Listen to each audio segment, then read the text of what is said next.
cavalo. Esse é meu patrão.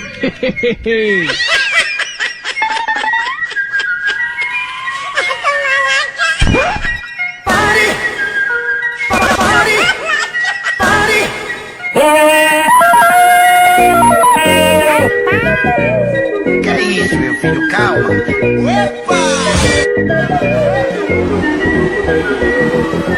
Epa!